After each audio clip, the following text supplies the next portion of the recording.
Hi!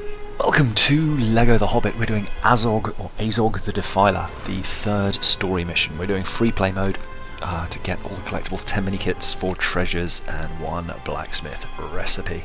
Blacksmith Recipe is the hammer, Mithril Hammer. Make sure you've got Saruman or the Barrow White, and the Barrow White, or at least in some way to destroy Mithril silver blocks and Morgul blocks, or at least approach Morgul areas. So first up, there's a little dig spot here. If you've got the trowel, that's great, otherwise flick to Killy. He'll do the job. Try not to chuck the key that you dig up over the cliff, don't worry, it'll come back if you do. And open this chest for the first treasure. You may have got this during story mode.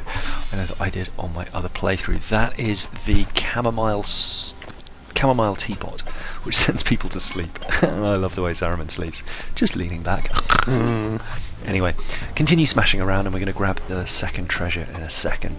That is over here, this catapult target up behind the horses. So switch to someone who does catapults. Ori will do, if you've got no one else. Hit that 3 times. There we go, 2 and 3, and out will drop these Beehive gloves, bee sting gloves, I forget exactly what they're called. We'll have a look right now. Beehive gloves. They make the target bigger when hit. I got super slap on, so he died immediately, but there he is. Big head.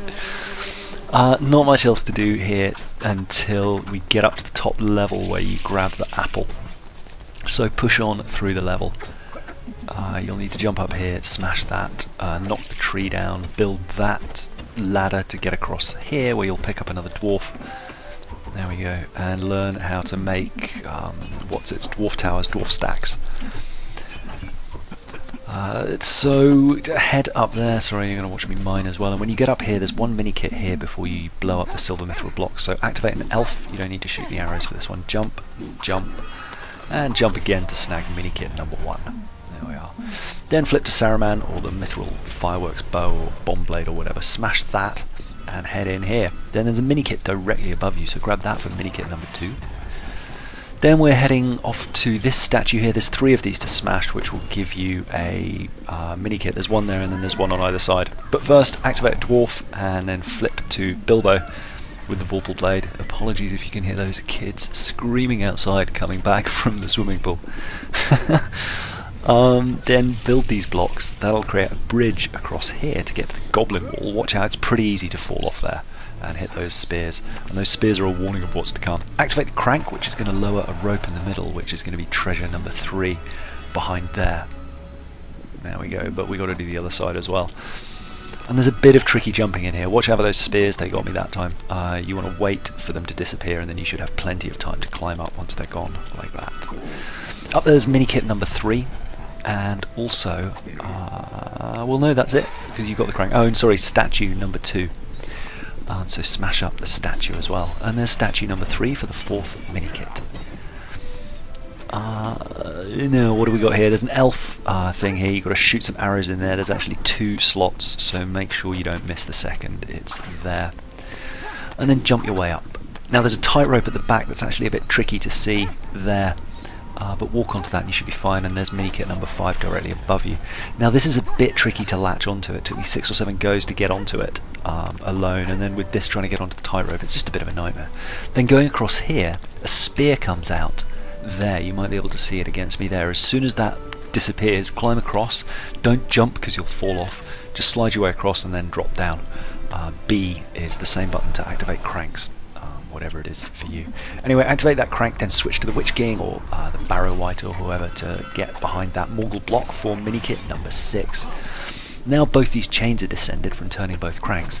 Head up here and put one guy on each. You'll pull that, which will spin this sort of chimney cylinder stone thing behind you, inside which is the Yodelling shield, which we're going to use for a quest.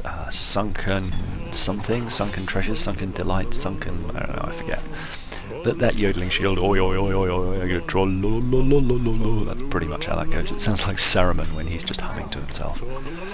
Anyway, drop back down here and there's not much else to do, so just take the apple over to the horse and you'll get through to this bit. Clean this out, you've got to kill, what, 10 of these little orc guys. And then smash up everything else if you need the additional studs.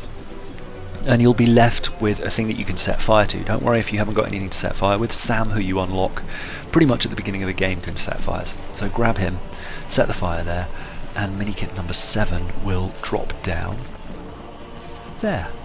So snag that and we're well on our way. Not much else to do in there, so head through the newly established gap. Established? Is that the right word? Newly available gap. Azog will be there for like a miniature cutscene. Smash up everything here while dealing with these orcs. It can be a bit of a pain, so be careful, but at some point you're going to need to flip to Saruman and blow up that mithril block there for the final treasure, which is the Boomerhammer, I think it's called. And it's basically a hammer so it can do hammer strikes on stuff that needs breaking, as well as it can smash cracked Lego plates. And you can chuck it and it'll come back to you, but there's better weapons. Now fight these guys off. There's going to be 2 of them. You need to go twin goblins to kill them, twin goblins to open that, then you'll need to build the hook after killing those guys, and flip to Dory to pull it down, or just use the mithril flail, and then kill 2 archers. Then you'll have the same thing again. I skip this because there's nothing happening until you get to this bit here where we're going to snag the last 3 minikits and the recipe. There, so the recipe, you'll need to be the Witch King. Head in here, watch out for orcs trying to get you, smash that up, and there is the recipe. I've already forgotten what it's for. Oh, the hammer, mithril hammer. Now, there are some blocks here, 5 of them. I just got the first one there. For the others, you'll probably want to switch to an elf. There's number 2. Number 3 is not there. It's actually there. There we go. The 4th one, you'll need to walk forward a little bit, just because I didn't have range on it. It's directly above and to the left of the entrance where the Blacksmith Recipe was. There. And then the 5th one is over there, and that will drop a Minikit up there, which if you're an elf you can jump up to get. If not, just push on through. And well, if you're playing free play, you've got an elf, just jump up there. Now Dwarf, smash that, get Minikit number 9. And just 1 more to get. Now there's a dig spot over to the right, which we'll get to in a second. You might have to smash some stuff up to reveal it, but get a spade, or Killy, or Sam. I think Sam has a spade, which will dig out some Lego blocks, build that, and it's like a parachute target for this airdropped Minikit. There you go. Minikit number 10. Now you can save and quit here if you want. I did. I didn't really fancy just sitting through killing Azog. There didn't really seem much point. You can save and exit and it will still give you everything. I unlocked the Orc Berserker, strangely. Don't know why he got unlocked there.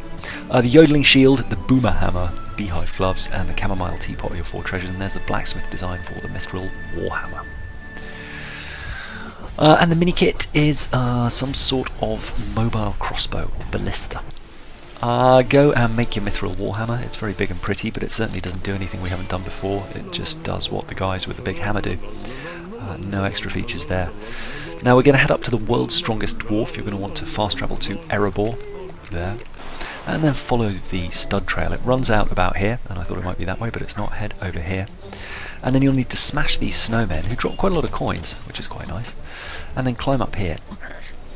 And here's the world's strongest dwarf. And you'll need to do this to unlock the mission to hand in for... this unlocks disguises, 50 grand, not great. But you're going to need to do that to unlock... I forget the name of the mission, but basically the one to hand in the Tornado Battle Axe. Oh, we're going to go to Sunken Spirits, there we go. We're going to go and do Sunken Spirits and drop off the Yodeling Shield as well, that's in Lake Town. Follow that, make sure you don't go to hide and seek once more, super annoying. I always click on her by mistake when I'm going to Sunken Spirits.